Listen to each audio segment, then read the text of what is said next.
vision, a different flow. It was great. Shout out to our young boy, Edgar Balanga fights tomorrow in Vegas. You know, as soon as you started saying the big, I sit around and I be like,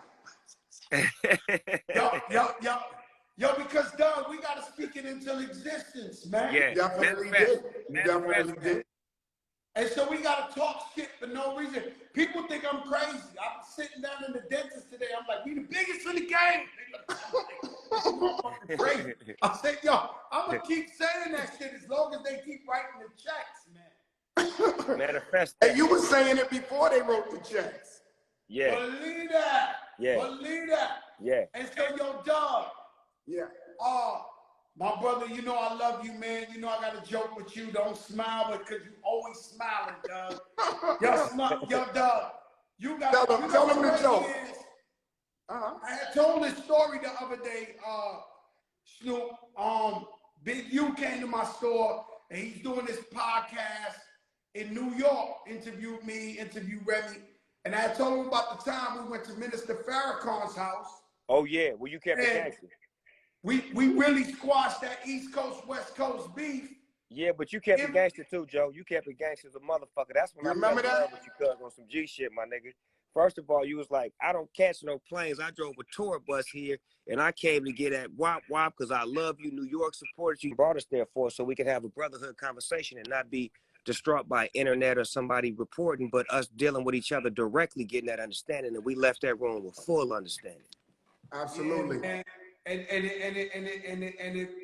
it got me to be brothers with Mac 10 and the Inglewood family. Shout out OG Muggs. I went out to LA right after that. I shot the movie with him for Thicker Than Water. 2 months, Thicker Than Water. Yeah. And we've been family ever since, me and Mac 10 and Inglewood. And shout out. And then we start working with each other and everybody be like, yo, you know what? You know, let's bring this shit together. Yo, but you know what's so crazy? It was important because, see, that's why I say Snoop is an important piece of this puzzle, because he was already on that time. I remember him and Nate Dogg. You remember at Trafalgar Square? That's when we first really linked up and we was all together. And Snoop was calling, yo, Doug, I want you to come out, yo, we got to do this. But it's that genuine, honest love. It's the same way with you. It's like when you came in, it was so honest that it was hard to, you know, like everybody looked at it like, yeah, this is a real situation. You know what? We don't, because it's over. We don't gotta dance around it. It was like out of all the West Coast dudes, the dudes I was most disappointed with was Ice Cube, because Ice Cube was like a mentor, somebody we love. I watched him walk around New York and get nothing but love. You know, he made his album in New York. So I was shocked that he was getting involved with when he had Doug C and they was going at New, and I was just like, yo, bro, we fucking love you in New York, bro. Like, you gotta be kidding me. And at this point, Ice Cube was like an OG. So I'm like, you know better than putting us against each other. And then, you know, listen, Ice Cube, living legend, somebody I admire, I look up to. He's inspired me in many, many ways. But I was a young cat, just bringing it to his attention. Like, yo, we need you to lead the way. I'm just a young cat. I might have had one album out. You know, but that was a necessary conversation coming from a New York nigga that actually embraced him, to let him understand how much New York was with him, because you was right. Because when NWA turned their back on him, he went to New York and the Bomb Squad, and y'all held him down, and y'all gave him the sound, and y'all took in all his homies, the Lynch Mob and everybody, and y'all made him feel at home. But at the same time, he wasn't aiming it at y'all. He was just saying that this is how we feel on the West, because the West was never really getting the respect that we deserve based off of the shit that we did. So this was like, it was ignorant for all of us to be on that page, because we did some things too, like with the New York video, but it was a way for us to get attention and to get our respect. And that's the only way we knew how to get it at that time, until we became grown men and knew how to like talk around it, build around it, and work together to get that respect. And so with age comes wisdom, right? Knowledge, and it's our job. And I think we're doing a great job. Right. I think I really think we being transparent to the youth, letting them know you don't need no beef. You know, 50 Cent, my brother. You know, I was beefing with him for a long time, but now he's family. And all we trying to show them is like, yo, look, that ain't the way to go. Try to create peace. Because we don't want to just have these young brothers killing each other all the time and fighting over nonsense and shit like that. We want them to become grandfathers and Uncle Snoops and Uncle Joes and Uncle Dougies and really see their life and get what God got in store for them.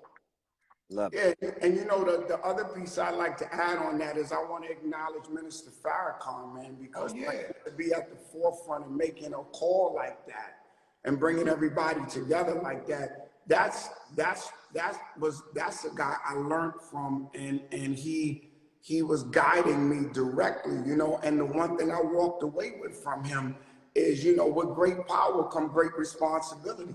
Like on your show, his platform, you know what I mean, and Snoop and the impact that he has on the world. He taught us how to really take the power and use it. And the last part is don't let what we call a hidden hand come in there, manipulate us, and tear each other apart. Because people like controversy. They like to stir up trouble between brothers who really love each other. So they come in the middle. Their agenda is to destroy and control. We can't see it.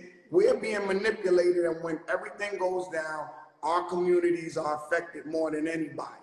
So that's why I acknowledge the minister, because he taught me well how to watch and see. In the ATL. And guess what? In the process, people get to hear, oh shit, I ain't told nobody. And that's why the show's successful. A Joker moment. Joker. Yo, Snoop, I love you, my brother, man. Thanks for stopping in with us. I'm gonna interview Doug a little. He got some stuff he wants to talk about. Hey, do y'all thing, man. I love both of y'all, man. I'm gonna call you right after. You said you got something for me. I got something. It's gonna go big. Dougie, you know I love you, brother. Shout out to Sir Jinx, West Coast pioneer up in here. What up, Jinx? What up, Tony? West Coast.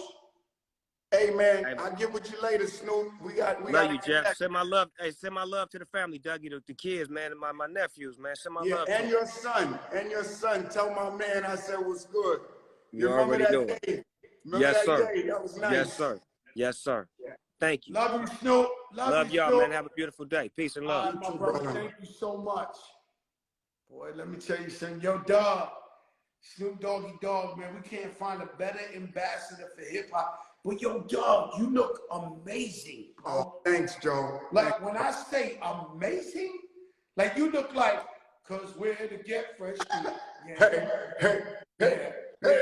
want this to be something more. Yo, Dog, man, what's going on? Man, I love you, Joe. I know you got a project. Yeah, man, I do, man. And let me tell you, it's first of all, man, just like that moment right there, that was a Joker moment. You see what I'm saying? And I think that a new definition for Joker moments for you is that there's a lot of unexpected that happen organically, and it creates that moment. You know what I mean? Because what's the odds of Snoop calling while I'm getting ready to do this with you? What's the odds? It's the craziest thing, and they are. Yeah, because it's really better for your mind. You know what I mean? So you moved from the last house. I remember I was at your house before. We've been moved from there. We got some even fly shit now, dog. Biz in 1982. It's called Long Island Shirley Arena. And Biz was trying to get his career off the ground, and he was just rapping. And he was on stage, and it wasn't really going the way. You know how when you start to DJ and everything ain't right? So I was on there. It was Lovebug Starsky, the Cold Crush Brothers, and it was me, Barry B. I got on, and that's when he seen me do the beatbox. And then when he seen me do it, I said, yo, man, you seem pretty good, man. You just should keep on going. You know, the talks we had. Long story short, I gave him my number. So then he said, yo, I want to come to your house. So I had him come into Harlem, and he came to my house. Yo, I came home. he was sitting there talking to my grandmother and my mother. And then he started going to the store for my grandmother. He started being in the house in there eating when I was coming. I'd be like, yo. And then after, I started taking him to Barry and Will House. And then that's when he started coming around me and he started to learn the beatbox and crowd participation and things.